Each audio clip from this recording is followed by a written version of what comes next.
I&B दर्शन channel पर आप सभी का स्वागत है। हर हर महादेव।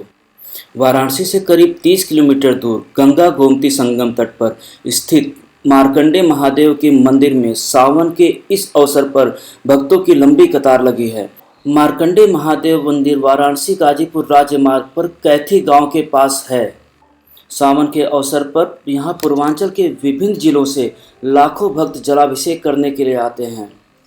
इस सावन माह के अवसर पर भी एक माह का मेला लगता है। मार्कंडे महादेव मंदिर उत्तर प्रदेश के धार्मिक स्थलों में से एक है। विभिन्न प्रकार के परेशानियों से ग्रसित लोग अपने दुखों को दूर करने के लिए यहाँ आते हैं। मार्कंडे महादेव की मान्यता है कि सावन व महाशिवरात्रि और उसके दूसरे दिन श्री राम नाम लिखा बेलपत्र अर्पित करने से पुत्र रत्न की प्राप्ति होती है। मंदिर के बारे में और कई कहानियां प्रचलन में हैं। मार्कंडे महादेव मंदिर के बारे में एक कहानी प्रचलन में है। कहा जाता है कि प्राचीन काल में मार्कंडे ऋषि पैदा हुए थे तो उन्हें आयु दोष था। उनके पिता ऋषि मृकंड को ज्योतिषी ने बताया कि बालक की आयु मात्र 12 वर्ष है। यह सुन माता पिता सदमे में आ गए।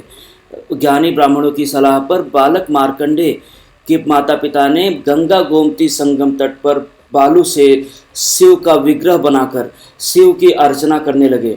भगवान शंकर की घोर उपासना में लीन हो गए। बालक मार्कंडे के जैसे ही 12 वर्ष पूरे हुए तो यमराज उन्हें लेने आ गए। बालक मार्कंडे भी उस वक्त भगवान शिव की आराधना में लीन थे। वो उनके प्राण लेने के लिए जैसे ही यमराज आगे आए तभी भगवान शिव प्रकट हो गए। भगवान शिव के साक्षात प्रकट होते ही यमराज को अपने पांव वापस लेने पड़े। उन्होंने कहा कि मेरा भक्त सदैव अमर रहेगा, मुझसे पहले इसकी पूजा की जाएगी। तभी से उस जगह पर मार्कंडे जी और महादेव जी की पूजा होने लगी।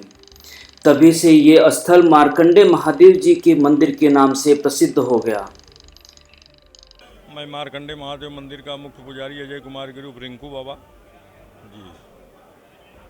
यह मार्कंडे महादेव का मृकंड पुत्र मार्कंडे जी के पिता का नाम मृकंड ऋषि था, जो कि नैमिषारण क्षेत्र सीतापुर डिस्ट्रिक्ट के रहने वाले थे, जहाँ पे 88,000 ऋषि तप कर रहे थे। उस 88,000 ऋषियों में ये एक मृकंड ऋषि थे जिसके पास पुत्र पुत्री कुछ भी नहीं था। उनको लोग कटुवचन बोलते थे, ताड़ना देते थे, बिना पुत्रो गति नास्ति, बिना पुत्र की गति बनने वाली नहीं है। कटुवचन को सुनते सुनते उब गए, चल दिए तप करने के लिए। तपस्या का 3 स्थान पाया जाता है, तपोवन, वृंदवन, आनंद वन। वृंदवन माँ विंध्याचल देवी, आनंद वन बाबा विश्वनाथ की नगरी काशी, तपोवन उर्फ कंटक वन यह स्थान है जहाँ पे आज आप लोग जो है विराजमान है। वहाँ से आते हैं माँ विंध्यवासिनी की आराधना करते हैं। माँ विंध्यवासिनी प्रसन्न होती हैं, कहती हैं बेटा क्या चाहिए, कहे माँ मुझे पुत्र चाहिए, कहे ना यहाँ पे देवी का चमत्कार और सिद्धियाँ मिल सकती है, तुम्हें पुत्र प्राप्ति करना, जाओ आनंद वन बाबा विश्वनाथ की आराधना करो तब तुम्हें पुत्र होगा। वहाँ से आते हैं काशी में, बाबा विश्वनाथ की आराधना करते हैं, तब बाबा विश्वनाथ प्रसन्न होते हैं, कहते हैं बेटा क्या चाहिए, कहे प्रभु मुझे पुत्र चाहिए, कहे ना बेटा यह आनंद बन काशी है, तुम आनंद में विभोर हो जाओगे, जितना चाहो उतना आनंद ले सकते हो, तुम्हें पुत्र प्राप्ति करना, जाओ तपोवन आदि गंगा गोमती के किनारे जाकर के भगवान शिव की तपस्या करो तब तुम्हें पुत्र होगा। गंगा के पहले की यह गोमती नदी है जिसको आदि गंगा गोमती के नाम से जाना जाता है। यहाँ पे गंगा और गोमती दोनों का संगम है। वहाँ से आते हैं, यहाँ पे आदि गंगा गोमती के किनारे आकर के भगवान शिव की घोर तपस्या करते हैं, तब भगवान शिव प्रकट होते हैं, कहते हैं बेटा क्या चाहिए, कहे प्रभु मुझे पुत्र चाहिए, कहे आपके पास तो पुत्र का योग ही नहीं है, पुत्र होगा कैसे। तो मृकंड ऋषि ने कहा भाभी मेट सकें त्रिपुरारी, ब्रह्मा की लिखी हुई लेखनी को कोई काटने वाला है तो आप सृष्टि की रचना करने वाले हैं, तो आपके सामने कुंडली योग नक्षत्र हस्तरेखा क्या है आपका, मुझे आशीर्वाद चाहिए। कर्म प्रधान होता है, मृकंड ऋषि का कर्म प्रधान था, इसलिए उनके कर्म के आधार पे भगवान शिव प्रसन्न होकर को उनको आशीर्वाद दिए, जाओ यो मस्त तुम्हें पुत्र होगा। इसके बाद भगवान शिव पूछे मृकंड ऋषि से तुम कैसा पुत्र चाहिए, अल्पायु चाहिए कि दीर्घायु चाहिए। मृकंड ऋषि समझ नहीं पाए, वो कहे प्रभु हमें अल्पायु दे दीजिए। भगवान शिव के आशीर्वाद से एक बालक होता है जिसका नाम भगवान शिव ने ही मार्कंडे रखते हैं। उनकी आयु 12 वर्ष। उनको यह जब ज्ञान हो गया कि नहीं मेरी आयु 12 साल है, 10 वर्ष बीत चुका, शेष 2 वर्ष बाकी था, उनके माता पिता लगे चिंता करने की। एक बालक भी हुआ जिसकी आयु 12 वर्ष, 10 वर्ष बीत चुका, शेष 2 वर्ष बाकी है। जाके पिताजी से पूछते हैं पिताजी आप क्यों चिंता करते हो, कहें बेटा तुम क्या करोगे लेकर, कहें नहीं आज जब तक आप बताएंगे नहीं मैं अन्न जल नहीं ग्रहण करूँगा। अंत में पिताजी ने बताया कि बेटा मैं बहुत पूजा पाठ तब जब तीर्थ व्रत किया तो आपको पाया हूँ, आपकी आयु 12 वर्ष, 10 वर्ष बीत चुका, शेष 2 वर्ष बाकी है। 2 वर्ष में आपको मृत्यु लोक में जाना, मुझे फिर उसी तरह हो जाना, यही सोच करके चिंता कर रहे हैं। तो मार्कंडेय जी कहे कि जब आपके कुंडली में हस्तरेखा में पुत्र योग नहीं था, आपने पूजा पाठ तप जप के कारण पुत्र प्राप्त कर लिए, तो क्या वही कार्य हम करके अपना निवारण नहीं कर सकते हैं? कहीं बेटा तुम कर सकते हो, लेकिन तुम छोटे बालक हो, नहीं हो पाएगा। कहीं नहीं, मैं अपनी आयु के लिए करूँगा। तो जैसे जैसे उनके माता पिता आए थे, वैसे वैसे अकेले 10 वर्ष का बालक तपस्या करते हुए आते हैं। गंगा गोमती के संगम पर स्नान करते थे, वहाँ से मिट्टी ला करके जिस स्थान पे भगवान का शिवलिंग है, उसी स्थान पे मिट्टी का पार्थिव लिंग बना करके पूजा करते थे। जिस दिन उनका 12 वर्ष का अंतिम दिन था, उस दिन यमराज अपने दूतों को भेजता है कि जाओ आज मार्कंडेय नाम बालक का अंतिम दिन है, उनका प्राण ले आओ। यमराज के दूत लोग आते हैं, देखते हैं मार्कंडेय जी पूजा में लीन है। उनके शरीर से इतना तेज निकल रहा है जैसे लग रहा है चारों तरफ अग्नि की ज्वालाएं जल रही हैं। जाके यमराज से कहते हैं मेरे वश का कार्य नहीं। कहें क्यों? कहें मार्कंडेय स्वा तेजस्वी बालक आज तक हमने देखा ही नहीं, उसकी रक्षा स्वयं अग्नि कर रही, जो जाएगा जलकर भस्म हो जाएगा। यमराज कहता है तुम डरो, मैं जाता हूँ। यमराज स्वयं भैंसे पर सवार होकर के फांस का फंदा लेकर के आता है, देखता है मार्कंडेय जी पूजा में लीन है। कुछ दूर से वो फांस का फंदा फेंकता है, उनके गले में पड़ जाता है। तब तक उनकी नेत्र खुल जाती है। जब उनकी नेत्र खुल जाती है तो अगल बगल उनको कुछ पकड़ने का सहारा था नहीं। भगवान को साक्षी मान करके मिट्टी का पार्थिव लिंग बना करके उसी को भरकवार पकड़ लेते हैं। पकड़ के 3 बार कहते हैं चंद्रशेखर चंद्रशेखर चंद्रशेखर पाहि माम, चंद्रशेखर चंद्रशेखर चंद्रशेखर रक्ष माम, चंद्रशेखर मास्टरे मम किम करिष्यति वै मह। प्रभु मेरी रक्षा करिए, आपके सिवाय दुनिया मुझे बचाने वाला कोई नहीं है। 3 बार हुई करके ध्यान करते हैं, मिट्टी का शिवलिंग फट जाता है। भगवान शिव उसी में से प्रकट होते हैं। देखते हैं यमराज के ऊपर त्रिशूल चलाना चाहते हैं। यमराज हाथ जो के नतमस्तक हो जाता है, प्रभु ये क्या सृष्टि का संहार हो जाएगा?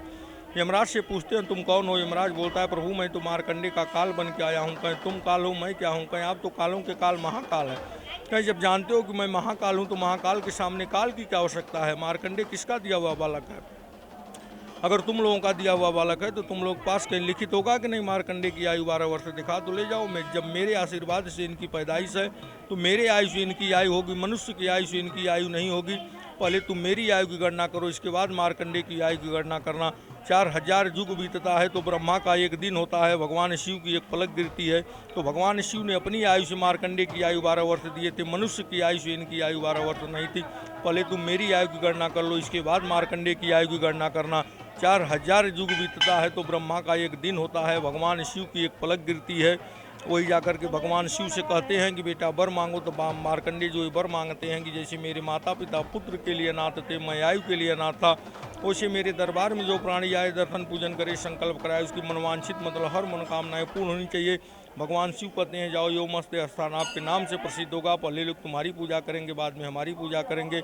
इसीलिए स्थान मार्कंडेश्वर महादेव के नाम से प्रसिद्ध है। पहले मार्कंडेय जी की पूजा करके तब भगवान शिव की पूजा होती है।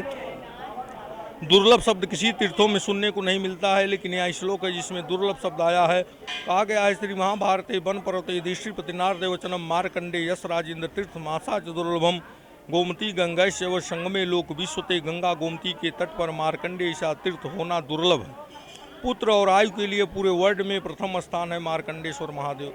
यहाँ गंगा गोमती का लोगों का ऐसा मानना है कि महाशिवरात्रि एवं सावन मास में यहाँ राम नाम लिखा बेलपत्र और 1 लोटा जल चढ़ाने से सभी मनोकामना पूर्ण हो जाती हैं।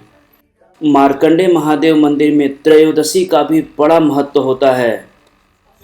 यहाँ पुत्र रत्न की कामना व पति की दीर्घायु की कामना लेकर लोग आते हैं। यहाँ महामृत्युंजय, शिव पुराण, रुद्राभिषेक व सत्यनारायण भगवान की कथा का भी भक्त अनुसरण करते हैं। महाशिवरात्रि पर 2 दिनों तक अनवरत जलाभिषेक करने की परंपरा है। यहाँ दूसरे दिन ग्रामीण घरेलू सामानों की खरीदारी भी करते हैं। सावन में भक्त गाजीपुर, मऊ, बलिया, देवरिया, गोरखपुर, आजमगढ़ समेत अन्य जनपदों से लोग बाबा को जल चढ़ाने के लिए आते हैं। वहीं देश के कोने कोने से भक्त अपनी मनोकामनाएं पूरी करने के लिए आते हैं।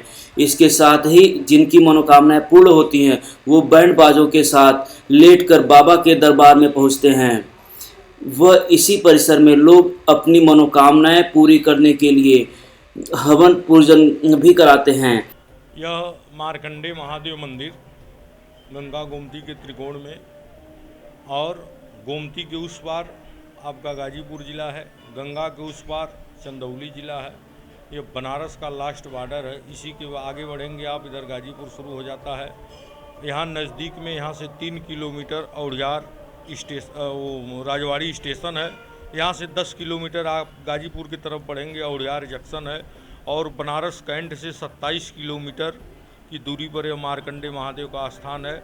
वहाँ से आने के लिए जो लोग अपने साधन से आते हैं ठीक है, जिसके पास साधन नहीं है वो लोग आएँ। चौका घाट से प्राइवेट बसें मिलती हैं जो कि हर 5 मिनट पे गाजीपुर बनारस अप डाउन करती हैं, और कैंट से जो भी गाजीपुर मऊ गोरखपुर की जो रोडवेज बसें हैं वो साधन का सुविधा उपलब्ध है। और यहाँ जो मार्कंडे महादेव मंदिर प्रांगण अंतर्गत जो भी कोठरी कमरा धर्मशाला सब बने हैं, इसमें दर्शनार्थी आते हैं। जिसके पास पुत्र नहीं वो हरिवंश पुराण कथा 9 दिन रह करके श्रवण करता है। मृत्यु पर विजय पाने के लिए महामृत्युंजय जप होता है, और पुत्र प्राप्ति के लिए संतान गोपाल होता है, जो कि जितने कमरे बने सब दर्शनार्थी दूर दराज के गोरखपुर, देवरिया, बस्ती, चंपारण, भभुआ, बिहार, लखनऊ, इलाहाबाद, कानपुर के लोग आते हैं। ये पुजारियों के पास इसकी चाबी रहती है, पुजारियों की व्यवस्था है, और इसका देख रेख सब पुजारी ही करते हैं। सबको कमरा जो है अपना निःशुल्क देते हैं, इसका कोई शुल्क नहीं है। और यहाँ वैसा कोई होटल नहीं है। यहाँ से मान लीजिए भोजन करने के लिए यहाँ से 4 किलोमीटर दूरी पर बन्हा और ढकवा में होटल है। वैसे ठहरने के लिए VIP होटल आपको सारनाथ से शुरू होगा, तो उसके इधर कोई ऐसी व्यवस्था नहीं है। हम आपके लिए इस तरह की जानकारी लेकर आते रहेंगे पूरे देश से।